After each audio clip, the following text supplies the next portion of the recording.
Bonjour, donc je suis Arnaud Marion, je suis le fondateur de l'IHEGC, l'Institut des hautes études en gestion de crise. J'ai une longue expérience dans le redressement d'entreprise, dans la gestion des crises, qu'elles soient opérationnelles, judiciaires, financières ou autres. Et je suis l'auteur de 2 livres. Le premier, Partout où je passe, les mêmes erreurs, sur la gestion des crises et des transformations. Et le second, qui vient d'être publié en juin 2021, 21 semaines pour se relever de la crise, comment construire la feuille de route de son entreprise.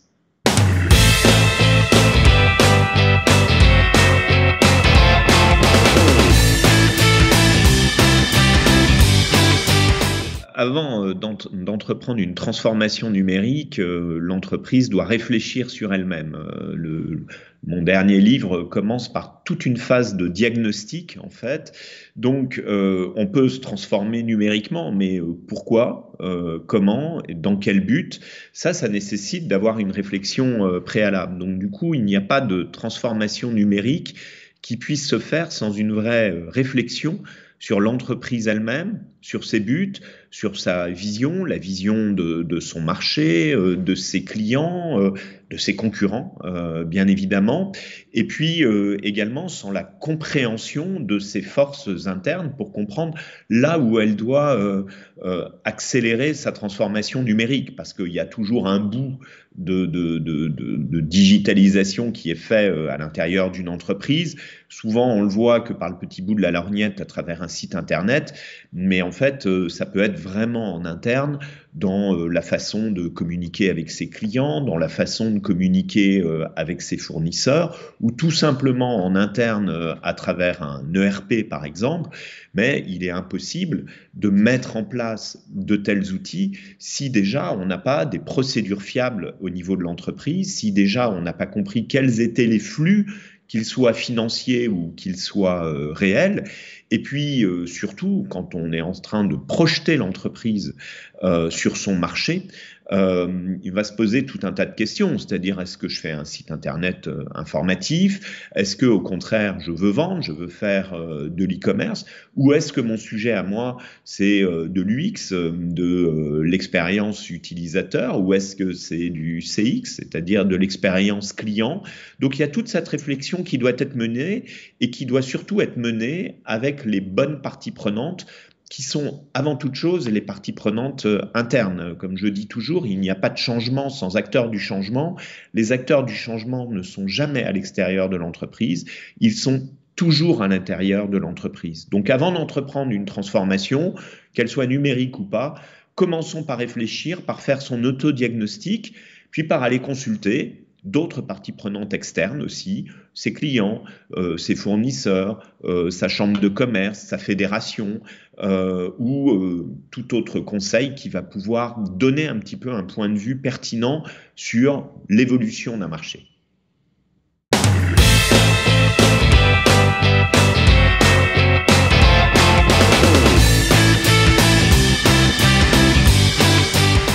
Une fois qu'on a décidé de la transformation numérique à l'intérieur d'une entreprise, il va falloir se questionner et se positionner sur le but de cette transformation numérique. Tous les projets que j'ai pu rencontrer et que j'ai pu connaître, il y en a qui ont échoué et il y en a qui ont réussi. Ceux qui réussissent souvent, ce sont ceux qui sont peut-être parfois les moins ambitieux mais les plus raisonnés. Avec surtout des parties prenantes identifiées. Moi, à chaque fois que j'arrive dans une entreprise et qu'on me dit on va changer le RP, généralement, ça me fait peur. Pourquoi? Parce que changer un ERP, ça nécessite d'avoir beaucoup de personnes complètement disponibles pour ça. C'est pas des informaticiens qui vont faire ça. Eux, ils vont attendre que effectivement les bons interlocuteurs leur explique les procédures, ce qu'il faut faire, ce qu'il faut paramétrer. Donc en fait, il ne faut pas confondre l'outil global dans la finalité, quand ça marche, c'est fantastique, avec l'implémentation et le process et le nombre de personnes à pouvoir dédier full-time sur des projets comme ça. Ça signifie qu'on a besoin des sachants au niveau de l'entreprise, on a besoin des sachants opérationnels pour qu'ils puissent se consacrer parfois à la moitié de leur temps, mais souvent sur la totalité de leur temps, sur l'implémentation d'un tel projet, aux côtés, bien évidemment, des interlocuteurs techniques, sachants, qui maîtrisent, je dirais, l'environnement du logiciel ou de la plateforme qui va être déployée. Et même si aujourd'hui on a des solutions en mode SaaS, des solutions beaucoup plus souples en fait pour les entreprises, quoi qu'il en soit, tout ça ne marche que quand c'est un grand mécano et un grand Lego. Tout ça ne marche que quand on a construit, je dirais, la chose, et la chose, on l'a construit avec les bons paramètres. Je prends l'exemple, par exemple, des nomenclatures, je prends l'exemple des différentes étapes dans, effectivement, la fabrication d'un bien. Je prends l'exemple de connaître ses propres temps gamme, ses propres coûts de revient. En fait, on s'aperçoit que mener une transformation numérique, c'est vraiment revenir de façon deep dive, comme on dit, c'est-à-dire très profonde, sur le cœur de l'entreprise. Et on va s'apercevoir qu'il va falloir répondre à des questions basiques pour mettre en place un outil performant, mais que souvent, on n'a pas les réponses à ces questions basiques et qu'on reste sur soit des idées, soit des choses qu'on avait constatées 5, 10, parfois 15 ans auparavant et qui sont complètement obsolètes et surtout complètement déconnectées de la réalité. Donc, surtout, ne pas confier un projet à l'externe en totalité, c'est l'assurance que ça échouera. Il faut dédier des personnes en interne et pas en plus de ce qu'elles font, mais à la place de ce qu'elles font. Plus l'entreprise est petite, plus c'est problématique, plus l'entreprise est grande, effectivement, plus c'est, entre guillemets, facile à implémenter. Donc on a besoin de cette proximité avec ceux qui font, avec les doers en fait, avec ceux qui sont opérationnels, car eux seuls peuvent expliquer, je dirais, à ceux qui sont en charge de la transformation numérique, ce qui se passe à l'intérieur de l'entreprise et quels sont les bons flux.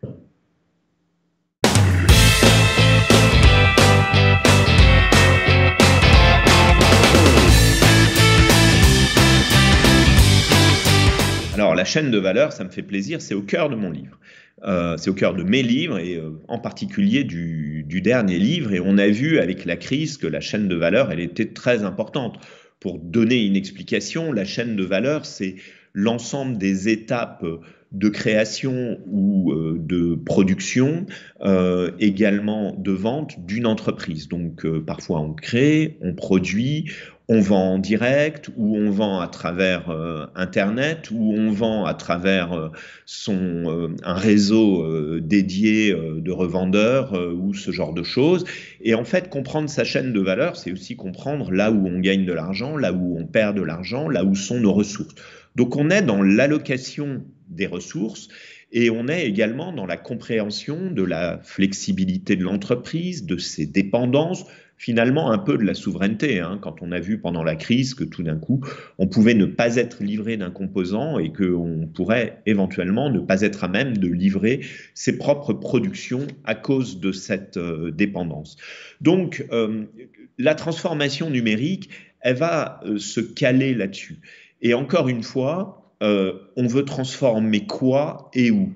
Souvent, si c'est un ERP, ça va être complètement transparent vis-à-vis de l'externe, c'est-à-dire que ça va être le fonctionnement interne et très nécessairement pour améliorer les flux, les optimiser, également comprendre mieux les temps gamme réels et pas ceux que l'on a mis sur un papier, donc finalement ces coûts de revient. Alors que si on est au bout de la chaîne de valeur, qu'on est sur la vente à travers le e-commerce, même quand il y a des plateformes très faciles, par exemple, comme Shopify, hein, qui est devenu un peu le WordPress, je dirais, du e-commerce, hein, et c'est ce qui fait son succès, puisque c'est cette plateforme qui est complètement en marque blanche, où vous faites votre propre site Internet, mais vous avez tout le moteur qui vous est fourni, moyennant un abonnement, d'ailleurs pas très, très élevé, mais quand on est là-dessus, par exemple, il va falloir aller au bout de la logique. Je peux avoir le plus beau site de e-commerce au monde, mais rien vendre, parce que c'est là où on va se rendre compte que ce qui compte, c'est l'acquisition du chiffre d'affaires, notamment à travers, en gros, Google et Facebook, Facebook comprenant Instagram notamment. Et comment on va faire? C'est quoi mon go-to-market? C'est-à-dire comment je vais aller toucher mes clients. Donc en fait, cette intégration de la transformation numérique sur l'ensemble de la chaîne de valeur, ça va nécessiter de se focaliser sur tel ou tel pan. Personne ne peut révolutionner et numériser, digitaliser tout son environnement end-to-end, de bout en bout, du jour au lendemain. C'est pas vrai. Une démarche ERP est une démarche profonde, très consommatrice de temps, complètement différente d'ailleurs d'une démarche de e-commerce plus facilement externalisable, avec des sachants, avec des agences, avec des gens qui savent faire ça, qui sont susceptibles de le faire, à la façon un peu avec laquelle tout le monde gère plus ou moins son site internet. On a tous plus ou moins une agence qui s'en occupe, à qui on dit il faudrait rajouter tel ou tel module, et l'agence le fait. Donc du coup, l'intégration de la transformation numérique, ça va nécessiter de bien déterminer la finalité. Si à un moment, je décide de faire mon site de e-commerce, peut-être qu'en click and collect, on a vu qu'il y a eu beaucoup de démarches comme ça dans le commerce de proximité, mais peut-être beaucoup plus loin, les marques d'habillement ont découvert au cours de l'année 2020 et 2021 qu'elles avaient doublé leur chiffre d'affaires Internet et qu'elles en étaient en 2021 là où elles pensaient être en 2024 ou 2025. Elles ont vu à quel point il y avait de la flexibilité, mais ça c'est déjà par rapport à des clients captifs. Après, quand on veut, je dirais, se confronter aux autres sur la concurrence sur Internet, là on va se confronter à la notion d'acquisition de chiffre d'affaires et aller au-delà de ces clients captifs, ceux qui auraient acheté en magasin et qui n'achètent pas en magasin parce qu'ils n'ont pas le temps. Donc, cette intégration, elle est toujours fonction de la vision et de ses objectifs. Est-ce qu'à un moment, je veux faire du chiffre d'affaires complémentaire ou est-ce qu'à un moment, je veux remplacer mon modèle économique? Je vais prendre un exemple. En 2010, tous les annuaristes du monde, qui s'appellent les pages jaunes ou les yellow pages dans l'ensemble du monde, en fait, comprennent que l'annuaire papier n'a plus que quelques années dans les pays anglo-saxons, une dizaine d'années dans les pays latins à vivre. Et donc, ils ont tous créé pagejaune.fr ou yellowpages.com ou Yelp.com ou dans tous les pays, puisque souvent à l'étranger, on appelle ça Yellow Pages ou Yelp. Et la question, c'était, est-ce une diversification ou est-ce une transformation numérique du modèle? La réponse, et on peut le dire après, ça a été une transformation complète, puisque ce sont aujourd'hui des modèles 100% numériques. Et c'est cette question que doit se poser l'entreprise. Mais il ne faut pas oublier que quand on a déjà un réseau de vente et qu'on va sur Internet, finalement, c'est faux de dire qu'on ne paye pas de loyer sur Internet. Non, effectivement, on aura un loyer, c'est l'acquisition du chiffre d'affaires. Donc, déterminons la finalité et déterminons la vision qu'on a et la stratégie. Et en fonction de ça, on pourra bien intégrer cette transformation numérique sur l'intégralité de la chaîne de valeur.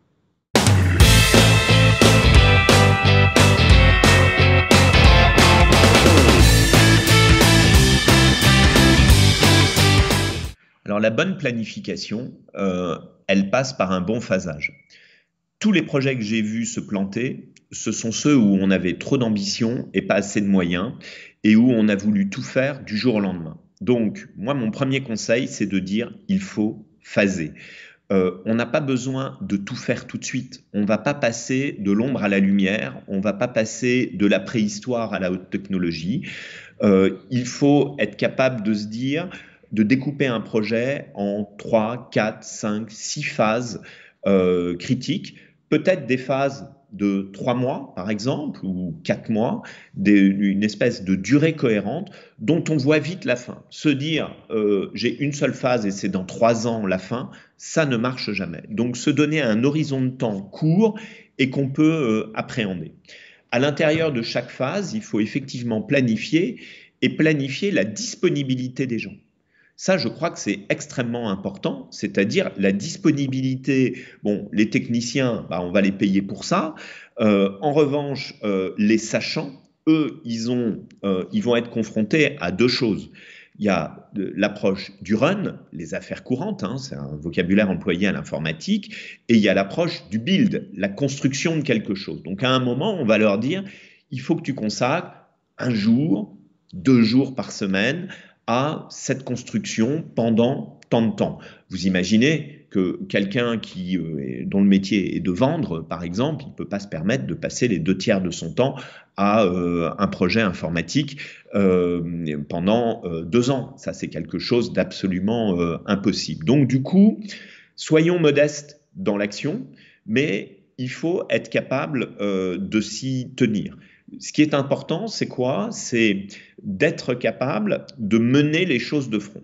Moi, ce que je recommande, c'est comme dans tous les projets informatiques, c'est qu'à un moment, on détache sur du build des gens du run, donc des gens spécialistes des affaires courantes. On va leur demander pendant un temps donné de s'y consacrer. Très honnêtement, c'est très théorique ce que je dis. Et quand l'entreprise n'a que quelques personnes ou dizaines de personnes, c'est quasiment impossible à faire. Quand elle a quelques centaines de personnes, c'est possible à faire. Mais bon, on sait très bien qu'on n'a jamais d'effectifs en surnombre, ce qui va nécessiter de le faire sur des temps donnés et des temps courts, précisément pour aider à la maîtrise du temps du projet et bien évidemment à la sauvegarde de l'activité de l'entreprise. Donc, phaser, planifier des objectifs courts, des temps où on concentre un certain nombre de personnes et puis, le plus possible, essayer par exemple de dire à des collaborateurs clés de travailler 4 jours sur le run et les affaires courantes et 1 journée par exemple par semaine sur un projet. Et souvent, moi je recommande dans mon livre d'utiliser le vendredi pour travailler sur les projets et sur le build.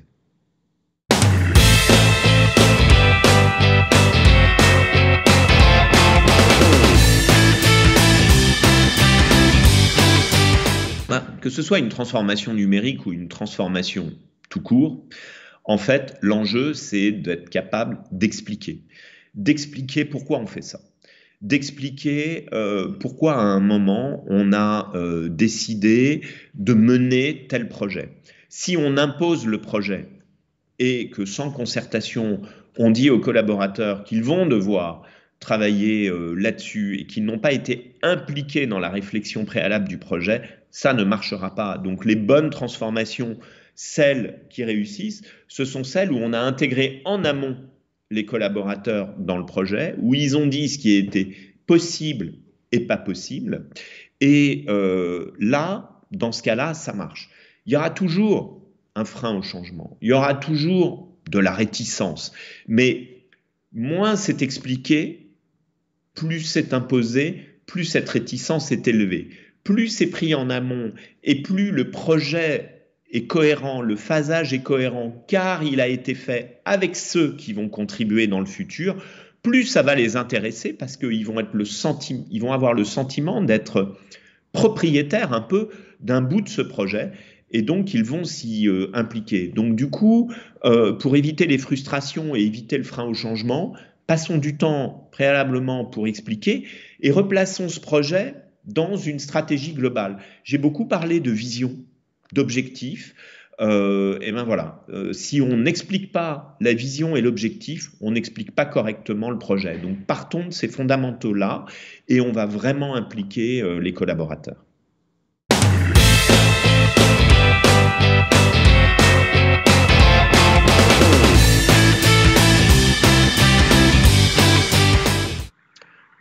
On est à l'heure où le produit doit plus seulement être vu, il doit être trouvé et il doit être préférable aux autres. C'est vraiment quelque chose qui est important aujourd'hui. La toile, c'est un univers énorme et finalement, il faut savoir qu'on existe, il faut se faire connaître. Franchement, dans la relation client, plus c'est sans couture, comme on dit, seamless, comme disent les anglo-saxons, plus vous avez une chance de réussir. C'est-à-dire que plus vous avez raisonné par rapport à votre client qui va utiliser vos services à travers le client ou l'utilisateur, c'est pas forcément les mêmes d'ailleurs, plus vous allez réussir. On est dans le règne de l'UX design, on est dans le règne de l'expérience client. Vous savez très bien que la patience aujourd'hui derrière un écran ne dépasse pas 3 secondes. Ça ne marche pas au bout de 3 secondes. J'abandonne, notamment quand je suis sur mon mobile. Et donc, c'est extrêmement important d'être capable de faciliter la tâche du client pour choisir et pour acheter. Ne laissez pas faire le travail à votre client. Facilitez-lui la tâche. D'ailleurs, vous allez voir que vous allez vendre plus et mieux. Et on connaît tous ces géants du e-commerce qui ont bien réussi, c'est souvent parce que l'expérience client est extrêmement facile. On utilise là aujourd'hui Skype, on aurait pu utiliser Zoom ou autre. Ce sont finalement, c'est d'une facilité enfantine de s'y abonner. C'est pas cher ou gratuit sur la majorité des fonctions. Et en plus, il suffit de cliquer et on y arrive. Voilà, ça ce sont des expériences clients réussies et ça signifie que l'artisan, le commerçant de quartier, etc., s'il veut vraiment faire du e-commerce ou développer le click and collect pour développer son chiffre d'affaires, bah, il a intérêt à avoir une expérience qui de bout en bout va être rapide, simple, va faciliter la vie de ses clients, de ses consommateurs et va lui permettre de générer du chiffre d'affaires. Sinon, ça va énerver la personne et ça peut peut-être même l'énerver à tel point que la personne n'ira même plus dans le commerce en se disant ah ben non, ces gens-là, c'est trop compliqué. Donc, il faut raisonner par rapport à cette expérience utilisateur et cette expérience client. L'enjeu vraiment, vous pouvez avoir le meilleur produit du monde si vous ne le vendez pas correctement dans une expérience client qui est très fluide, ça ne marchera pas. Regardez, quand vous êtes abonné à un parking aujourd'hui ou quand vous avez pré-réservé un parking, vous n'acceptez plus de mettre votre carte de crédit à l'entrée. Vous voulez la détection, par exemple, de votre plaque d'immatriculation que vous avez remplie au préalable. Regardez comment vous payez votre parking dans la rue. C'est la même chose. Eh ben, c'est ce qu'il faut être capable de faire, même pour un site internet de commerce de détail et de proximité.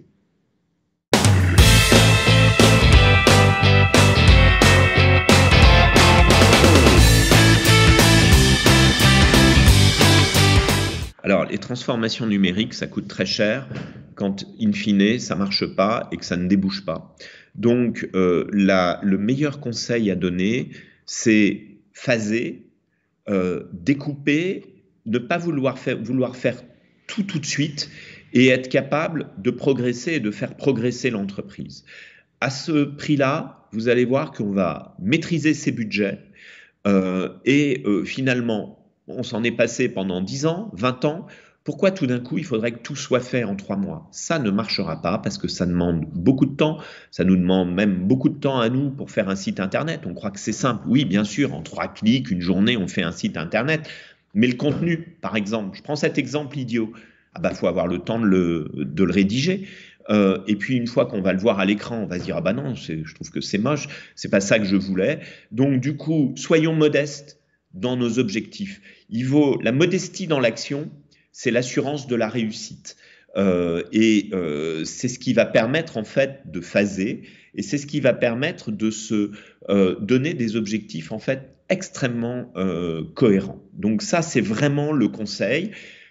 À partir de là, parfois, bah, il vaut mieux se mettre sur 2 exercices, 3 exercices, hein, ça dépend à quel moment on est dans l'année. Eh ben, on peut terminer un projet, aujourd'hui on est en juin 2021, on peut le terminer au premier trimestre 2023. Ce qui compte, c'est d'avoir réussi toutes les étapes intermédiaires. Et je crois que dans l'approche, c'est vraiment ça qui compte. Modestie dans l'action, objectif court, et y aller de phase de 3 mois en 3 mois, par exemple. Le trimestre, c'est toujours un très bon horizon de temps pour une entreprise. Et puis, vous savez, hein, les entrepreneurs, de toute façon, ils vont faire ça quand? Ils vont faire ça le soir et le week-end, moi y compris. Quand on a besoin de faire ça, parce que en priorité c'est clients, et puis on fait ça quand les autres sont fermés.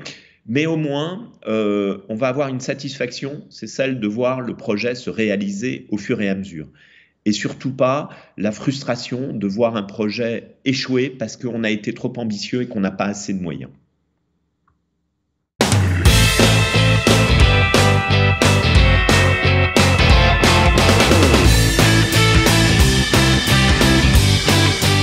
Alors, on aborde une question qui est vraiment fondamentale. Parce que finalement, pour faire plaisir à ses clients, encore faut-il avoir des bons produits fiables, un bon service de livraison, donc une bonne logistique, et surtout une bonne relation client.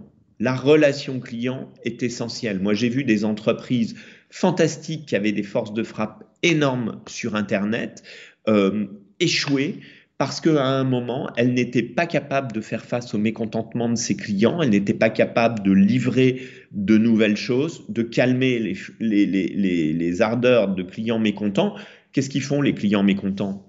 Ils vous assassinent sur Instagram, sur Google My Business, sur Facebook, et tout d'un coup, votre notation va diminuer. Donc en fait, un bon client, un bon produit, une bonne logistique et surtout un service de relation client extrêmement réactif, c'est l'assurance de réussir. Moi, j'ai un de mes amis à Londres qui avait fondé une petite start-up et cette start-up, en fait, il vendait sur Amazon.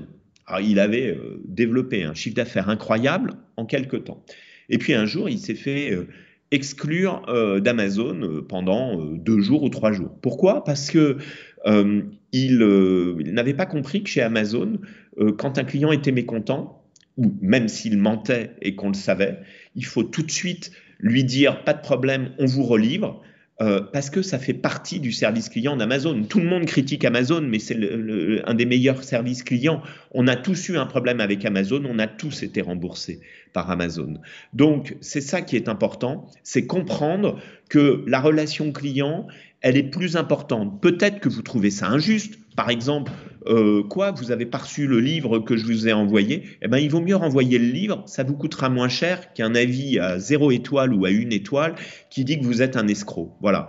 Alors, malheureusement, je ne dis pas que c'est bien ou pas bien et que c'est ce qu'il faut inciter. Ce qu'il faut juste comprendre, c'est que la relation client, elle est au cœur de la réussite de votre projet de transformation digitale dans le e-commerce ou de communication. C'est ça qu'on va juger aujourd'hui chez vous. Quelle est votre réactivité et donc finalement, quelle est un peu votre éthique par rapport à tout ça? Alors attendez, il faut être clair, c'est ce qui coûte cher. Vous savez que les retours, c'est ce qui coûte cher dans le e-commerce. La relation client, c'est ce qui coûte cher. Oui, il n'y a pas de loyer, mais il y a de l'acquisition de chiffre d'affaires et il y a de la relation client à financer. Si vous n'avez pas quelqu'un qui est dédié, ça ne marchera jamais. Donc, le client a toujours raison. C'est comme dans un magasin. Vous ne devez pas le décevoir et vous devez faire en sorte de lui donner satisfaction car lui vous donnera une satisfaction. Voilà. C'est comme moi, quand j'écris un livre, je regarde les avis qui sont publiés sur les différents sites. Pourquoi? Parce que ces différents avis, ils ont de l'importance pour moi. Si le regard est négatif, ça me questionne. S'il est positif, je suis ravi et je considère que c'est légitime. Voilà, on est dans le règne de l'UX, de l'expérience client, de l'expérience utilisateur. Ça signifie qu'il faut avoir une relation client à la hauteur.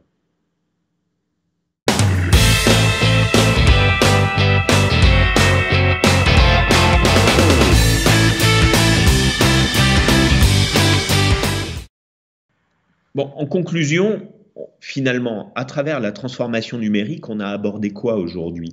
La transformation de son entreprise. Et dans mon dernier livre, 21 semaines pour se relever de la crise, le sous-titre, c'est construire la feuille de route de son entreprise. Vous allez être contraint de construire la feuille de route de votre entreprise. Et vous voyez, moi j'ai dit 21 semaines. Alors pourquoi 21? Parce qu'on dit qu'il faut 21 jours pour qu'une habitude devienne un automatisme. Alors c'est pas prouvé complètement scientifiquement, mais on aime bien ça. Et donc moi j'ai voulu dire qu'on pouvait construire dans le temps une feuille de route pour essayer de comprendre qui on était, où étaient nos faiblesses, comment on pouvait s'améliorer. C'est à la limite le préalable à faire avant une vraie transformation numérique. Si vous n'avez pas compris quelles étaient vos forces et vos faiblesses et quels étaient votre but et votre vision, vous allez échouer dans votre transformation numérique. Donc du coup, la transformation de son entreprise, ça se construit dans le temps, ça se construit avec et jamais contre. Donc on intègre ses collaborateurs dès l'origine, tout de suite et de façon positive autour d'un projet.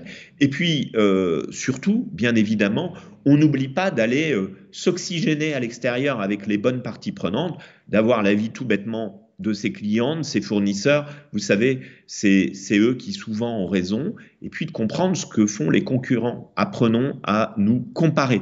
Voilà, et je crois que c'est ça qui est important. Et ensuite, vous allez devoir répondre à une question fondamentale, votre transformation numérique. Elle est une diversification ou elle vient remplacer votre modèle économique d'origine? La réponse à cette question n'est pas si simple. Merci beaucoup.